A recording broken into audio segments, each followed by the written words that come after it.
Let's talk about exponential growth and decay.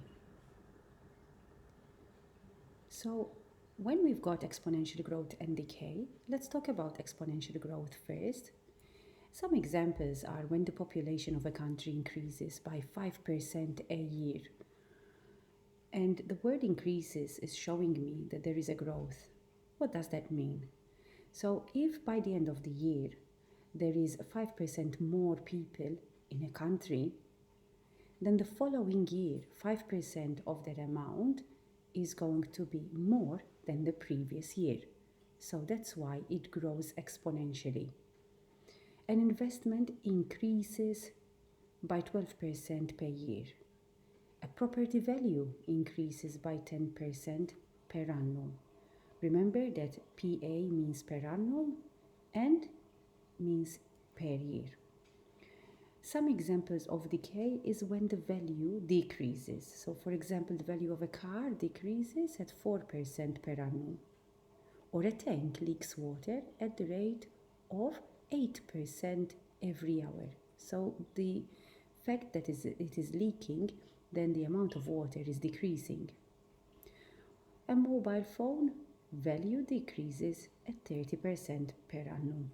So these are just some examples of exponential growth and decay. So we've got a rule here that we follow.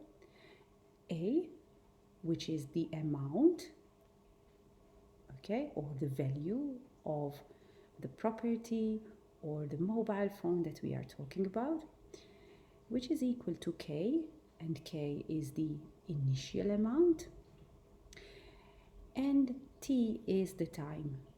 So how many hours or years or days we are calculating this exponential growth or decay for, okay? And then A is if it's more than 1, if it's greater than 1, that shows exponential growth. And if A is between 0 and less than 1, then there is exponential decay happening. So this formula here, we are going to get into more detail about it below. So if we are talking about growth, okay, say we've got a growth of R% per annum, that's the rate. Okay, so the base A, which we spoke about over here, we will calculate A as 1 plus the rate over 100. If on the other hand we've got decay of R% per annum, then the base A is calculated as 1 minus the rate over 100. The over 100 is there because we are talking about percentage, okay? So the basic exponential formula that we will be using is summarized as this formula here that you've got in this box. So we've got A, again, A is the amount that we are after. A subscript 0, okay, that is the initial amount.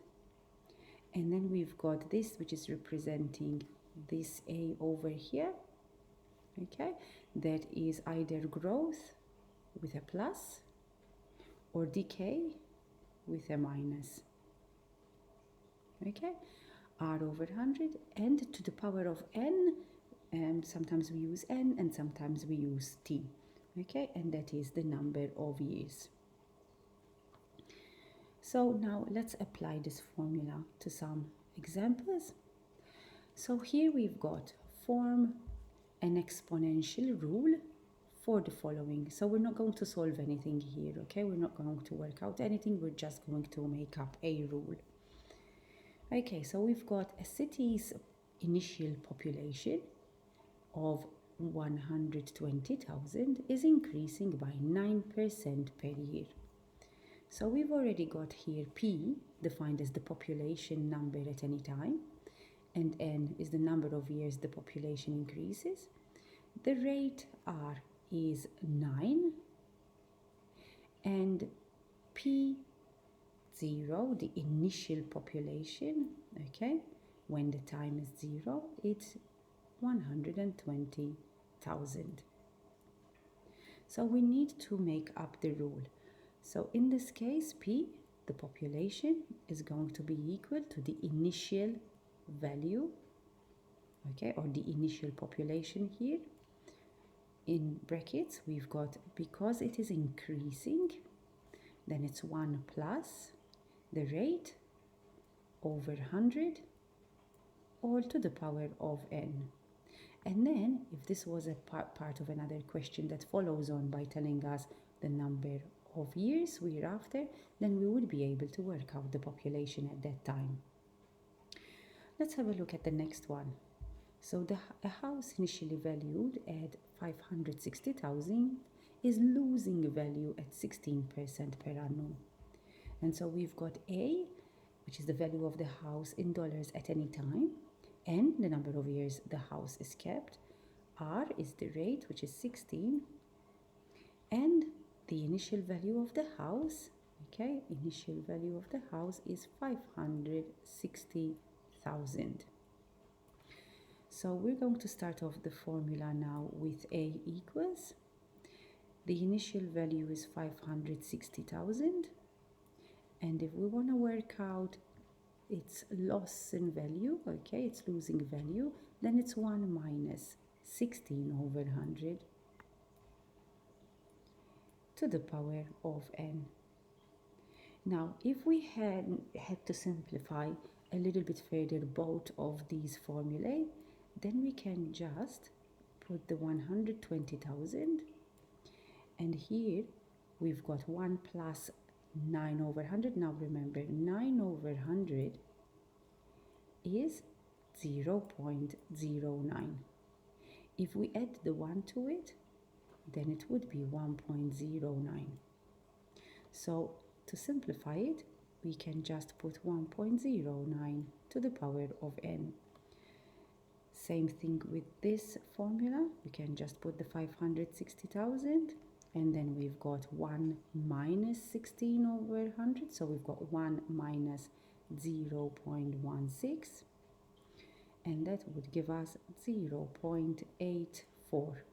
And so I'm going to put 0.84 in the brackets to the power of n. Now let's work out the second example, and this is a full problem solving question. So let's highlight the important information. We've got a water tank containing 22,000 liters, and it has a small hole. Because it's got a small hole, then the amount of water is reducing. Okay, so we've got a loss here, a decay.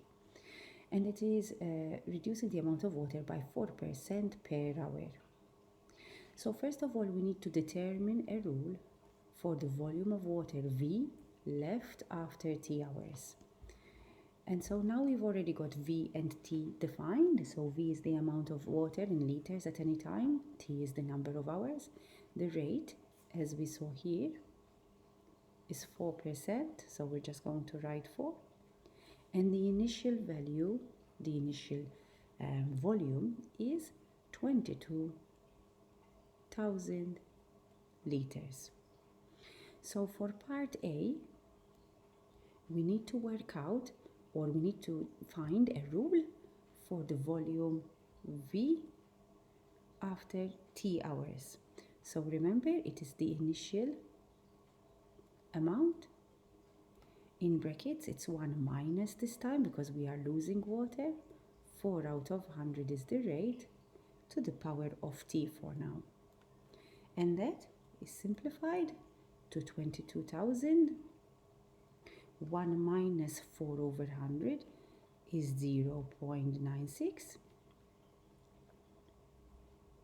to the power of T. Now for part B, we need to calculate to the nearest liter the amount of water left in the tank after 3 hours and after 10 hours. So instead of this T here, we're going to put 3 and then 10. So let's see how much we get. So part B, when it's 3 hours, so T equals 3 hours, we've got V equals 22,000 times 0.96 to the power of 3. And if we put that in the calculator, we get 19464 liters, because we need to round it to the nearest liter. The second part of B, we need to work out after 10 hours. Are we going to have any water left in the tank? Okay, so see how after 3 hours we went from 22,000 to 19,000 and a half almost. Okay, so now we've got V equals 22,000 times 0.96 to the power of 10. And after 10 hours, the volume is 14,626 liters. Now for part C, how much water is left after 3 days? Now don't forget that T is in hours, so we're going to have to change 3 days into hours. So let's do that first. So part C, so T is going to be 3 days. Each day has 24 hours, so we multiply by 24. That means that we need to look for how much water is left after 72 hours. We again apply the formula, 22,000 times 0.96 to the power of 72. And when we work it out, we get only 1,164 liters. So that's why it is reducing exponentially, and after 72 hours, we've almost lost all the water. Now for part D, using trial and error, determine when the tank first holds less, so we need less than 1,000 liters of water in whole number hours. So let's find at what time or after how many hours the water reduces to less than 1,000 liters. So I'm just going to create a table here, okay, for my trial and error values. So we just found out that after 72 hours we have 1,164 liters left. If I try roughly 75 hours and I work out the same calculation with 75 instead of 72, I get 1,030. So that is still not under 1,000. And how about now we try 77, okay? So if we've got time 77 hours, if we put that in the calculator, we get 949. So when I come to this, I notice that this is less than 1,000. However, would 76 give me less than 1,000 as well? And in fact, if I input the time as being 76 hours, I get 989. Okay, so this is 75 hours, it's still above 1,000. When it gets to 76 hours, then it gets less than 1,000. So your answer is after 76 hours, okay, because we needed to find after how many whole number hours we will get less than 1,000. And that's your answer.